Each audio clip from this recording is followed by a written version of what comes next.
Iran में internet क्या हमेशा के लिए बंद हो रहा है? क्या सूरत हाल है? बहुत ज़्यादा मसले आ रहे हैं। खुद मैं भी ईरान में बड़ा भुगत रहा हूँ, भुगत चुका हूँ और इसका क्या सलूशन है उन पाकिस्तानियों के लिए या दुनिया भर वालों के लिए जो या तो ईरान से बाहर रहते हैं और ईरान में किसी से कॉन्टैक्ट करना चाहते हैं या खुद ईरान में रहते हैं और ईरान से बाहर कॉन्टैक्ट करना चाहते हैं। इस वक़्त सबसे ज़्यादा सवाल यही आ रहे हैं, मुसीबत यही टूट रही है तमाम लोगों पर कि ईरान के अंदर इंटरनेट मुकम्मल बंद है, तो इसका क्या सलूशन है?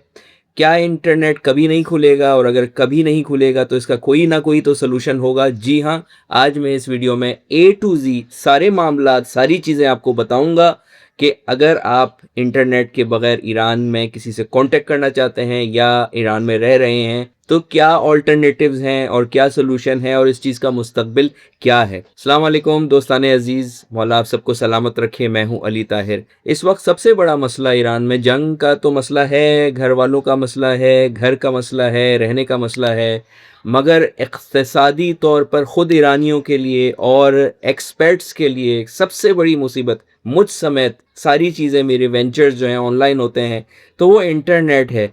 मगर इसका क्या हल है? अब तकरीबन 2 महीने हो गए हैं ईरान के इंटरनेट को कटे हुए और सुनने में ये आ रहा है कि ईरान का इंटरनेट कभी नहीं होगा दोबारा से बहाल। और हो क्या रहा है इस वक्त ईरान में, किस तरह सर्वाइव कर रहे हैं लोग? सबसे पहले तो इंटरनेट को समझ लें कि इंटरनेट काटा क्यों। बहुत सारे लोग कह रहे हैं कि ये ईरानियों के ऊपर जुल्म है। देखें, ईरान के ऊपर कोई ऑल्टरनेटिव जो है वो रास्ता था नहीं। उसकी वजह ये थी कि सारी चीज़ें, इस वक्त जंग हुई उसमें इंटरनेट के थ्रू काफ़ी चीज़ें ख़राब हुई, तो ईरान ने ये पॉलिसी अपनाई जिसकी वजह से ज़ाहिर है उसका कोलेट्रल डैमेज तो होता है, उसके दूसरे नुकसानात बिल्कुल होते हैं जो हो रहे हैं, हम सब भुगत रहे हैं। मगर उससे ईरान की सालमियत काफ़ी हद तक बच गई। उसकी वजह ये थी कि व्हाट्सएप से लेके सारी चीज़ें, ये सैटेलाइट्स, स्टारलिंक्स, ये सारी चीज़ें जो वहाँ पे लगी थी, उनके मुताबिक ये सारी चीज़ें बहुत ज़्यादा चीज़ें हैक कर रही थी, जिसकी वजह से उनको हर किस्म का मसला था। फिर इनके अंदर जो वतन फ़रोश हैं ईरानी, वो लोग क्या करते थे कि वो लोग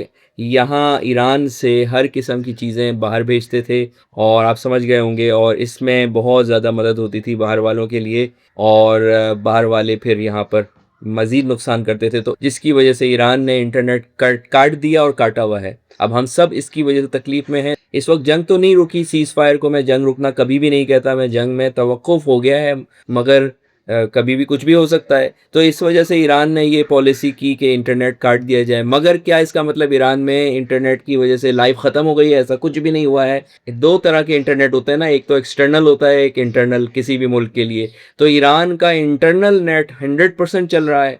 ईरानियों को बज़ाते ख़ुद ऐसा कोई ज़्यादा मसला नहीं हो रहा अनलेस कि उनका कोई गैर मुल्की राब्ता हो।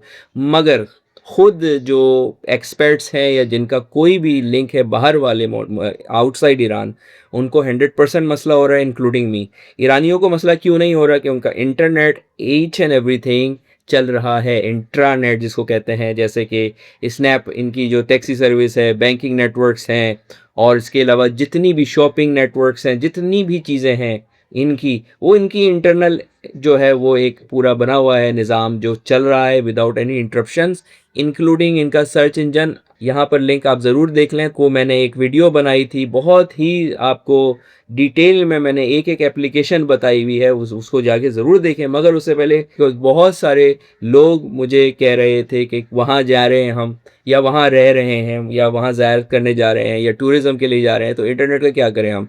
क्या वहाँ पे हम वीपीएन ख़रीद सकते हैं, या क्या बाहर वाले वीपीएन वहाँ पे काम कर सकते हैं? देखें, इंटरनेट अब जैसे कि 2 महीने से ज़्यादा हो गए हैं, तो इंटरनेट पे कुछ कुछ जगहों पे वीपीएन मिलने वहाँ पे शुरू हो गए हैं, मगर बहुत ज़्यादा महंगे हो गए हैं वो। आप सोच भी नहीं सकते, पर जीबी के हिसाब से वो पैसे ले रहे हैं क्योंकि वो गैर कानूनी हैं और इस वजह से बहुत ज़्यादा महंगे हैं, ब्लैक में मिल रहे हैं और $20 पर जीबी दे रहे हैं। $20 आप लगा लें कितना ज़्यादा होता है, 6-7 हज़ार रुपये। और उसके बाद इसकी कोई गारंटी नहीं होती, गवर्नमेंट अगले दिन वो ब्लॉक कर देती है, वो लोग भाग जाते हैं। वीपीएन ख़रीदने वाले और वीपीएन बेचने वाले को अप टू 15 साल सज़ा है। आपको किसी भी सूरत कोई भी वीपीएन एज अ ज़ायर टूरिस्ट आप वहाँ पे जाएं या रह रहे हैं, ये गलती कभी म नहीं करनी है कि वहाँ पे कोई वीपीएन, पैसे तो अपनी जगह ज़ाया हो सकते हैं मगर आपका सब कुछ ख़त्म हो सकता है। आपको 15 साल जेल अप टू हो सकती है और बहुत ज़्यादा जुर्माना और हमेशा के लिए ईरान से डिपोर्ट भी किया जा सकता है। ईरान में कोई आपको वीपीएन सेल कर रहा हो उसके बारे में सोचिएगा भी नहीं। आउटसाइड वीपीएन्स इंतहाई रिस्की हैं, तो ये रिस्क आपका अपना है। मैं आपको कभी इल्लीगल चीज़ एडवाइस नहीं कर सकता। ईरान में बहुत क्रैकडाउन होता रहता है, कोई स्टारलिंक वालों के लिए जो है वो इवन उनको गायब हो जाते हैं लोग। बिल्कुल मना है क्योंकि उसकी वजह से इनकी मुल्क की सालमियत को बहुत ज़्यादा ख़तरा इन्होंने करार दे दिया है। अब सवाल ये होता है कि इसका क्या हल है? और बहुत सारे लोग मुझसे ये भी कह रहे थे क्या ये हमेशा के लिए बंद हो गया है? और अगर नहीं तो कब खुलेगा? ये सारे सवाल ज़रूर आप लोगों के ज़हन में होंगे। मगर सबसे पहले तो मैं ये कह रहा हूँ खुले या ना खुले जो भी है इसके कुछ सॉल्यूशंस मैं आज आपको बता रहा हूँ, आसान सॉल्यूशन जिससे काफ़ी हद तक आपको मदद भी मिल जाएगी। मगर सबसे पहली बात ये कि कुछ भी नहीं पता कि ये जंग सबसे पहले कब तक चले। सीज़ फायर काउंट नहीं होता जंग ख़त्म होने के लिए। 60 दिन की सीज़ फायर हो तो 2 महीने के लिए इंटरनेट बंद रहेगा। ईरान ने ये बताया है कि अगर हम इंटरनेट की रिस्ट्रिक्शंस हटाना भी चाहते हैं, तो वो जब बिल्कुल जंग ख़त्म हो जाएगी, डिक्लेयर हो जाएगी जंग इख्तिताम, तो हम इंटरनेट खोलेंगे, वो भी 2 हफ्ते के बाद टेस्ट करने के बाद। और उसके बाद बहुत ज़्यादा सख्ती होने वाली है। लेवल बेस इंटरनेट, इंटरनेट तबक़ाती जिसको कहते हैं, वो शुरू हो गया है। यानी अलग-अलग कैटेगरीज़ बन गई हैं, स्टूडेंट्स के लिए अलग, प्रोफ़ेसर्स के लिए अलग, बिज़नेसमैन के लिए अलग, शॉपिंग वालों के लिए अलग, सहाफ़ियों के लिए अलग, अलग-अलग कैटेगरीज़ से आपको इंटरनेट देंगे। आम आवाम के लिए इंटरनेट ऐसे ही रहेगा। ये भी सुनने में आ रहा है और इस पे बहुत ज़्यादा इनके पार्लियामेंट में बहस हो रही है क्योंकि इन लोगों को रोज़ के हिसाब से तकरीबन $1.5 मिलियन का ईरान को इंटरनेट ना होने की वजह से नुकसान हो रहा है इंटरनेशनली जो लोग बिज़नेस करते हैं।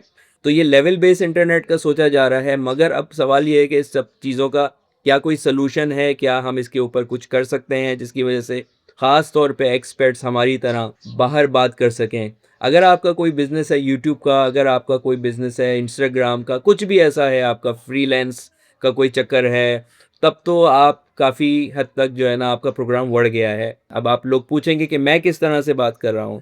देखिए 2-3 तरीके हैं। सबसे बड़ा तरीका तो ईरान में है अगर आप रजिस्टर कराएँ अपने आप को, आपका क्या काम है, आप प्रोफ़ेसर हैं, आप किसी भी तरह से अगर आपको काम है तो रजिस्ट्रेशन के बाद आपको व्हाइट सिम मिल रही है। व्हाइट सिम क्या होती है? एक ऐसी सिम आपको दे देते हैं जो कि रिस्ट्रिक्शन फ्री होती है। उसके लिए फिर आपको किसी चीज़ की ज़रूरत नहीं पड़ेगी। आपका internet as good as anywhere else काम करेगा। उसके अलावा तो बहुत मजबूरी थी तो मैं तो अपनी वीडियो आप लोगों को बताने के लिए जो है वो रिकॉर्ड करके पाकिस्तान तक भेजता था। तो वो फिर पाकिस्तान से मैंने 2-3 बंदे रखे हुए हैं वो अपलोड करते थे। तो ये सिलसिले अभी चल रहे हैं मगर सवाल ये है कि आप आम लोग क्या करेंगे? जो लोग पाकिस्तान में ईरान से राब्ता करना चाहते हैं, ज़ाहिर है तमाम पाकिस्तान में बहुत सारे स्टूडेंट्स भी हैं, काम करने वाले भी हैं, उनकी फैमिली, उनके रिश्तेदार, उनके रिलेटिव्स पाकिस्तान में हैं, तो वो बिल्कुल पाकिस्तान बात करना चाहते हैं और वाइस वर्सा जो पाकिस्तान है वो ईरान बात करना चाहते हैं। तो वो क्या करेंगे अगर ऐसी सूरत-ए-हाल हो गई या इस वक़्त की जो सूरत-ए-हाल चल रही है तो उसका मैं आपको आसान सॉल्यूशन बताता हूँ कि सबसे पहले तो ये आप लिंक देखें। इस लिंक में मैंने सारे सॉल्यूशंस बताए हैं, हर ऐप के बारे में रजिस्ट्रेशन भी बताई है। दूसरी चीज़ ये कि ईरान की 3 जो ऐप्स हैं जो मैसेजिंग ऐप्स हैं 3 से 4 ऐप्स हैं वो मैं हाईली रिकमेंड करूँगा। नंबर 1 आपकी सबसे अच्छी ऐप है सुरुश प्लस। नंबर 2 आपकी जो ऐप है वो रूबिका और नंबर 3 बाले और फिर ईता। ये 4 ऐप्स हैं जो कि मैसेजिंग सोशल मीडिया ऐप्स हैं। इसमें आपका मेरा पाकिस्तान से इस वक़्त विदाउट अ प्रॉब्लम राब्ता चल रहा है। वीडियो भी होती है, वॉइस मैसेज, वॉइस कॉल सब कुछ हो रहा है। और मैं जो ज़्यादातर यूज़ कर रहा हूँ वो सुरुश प्लस और रूबिका यूज़ कर रहा हूँ। अगेन मैंने इसका पूरा ट्यूटोरियल दिया था, बताया था इसके बारे में, चेक कीजिए आप। एंड स्क्रीन में भी बता दूँगा। मगर उसको आपको यूज़ करने में अगर आप पाकिस्तान में हैं या आपके अज़ीज़ पाकिस्तान में हैं तो सबसे बड़ा इश्यू ये हो रहा है कि उसकी रजिस्ट्रेशन के लिए ईरानी फ़ोन नंबर चाहिए।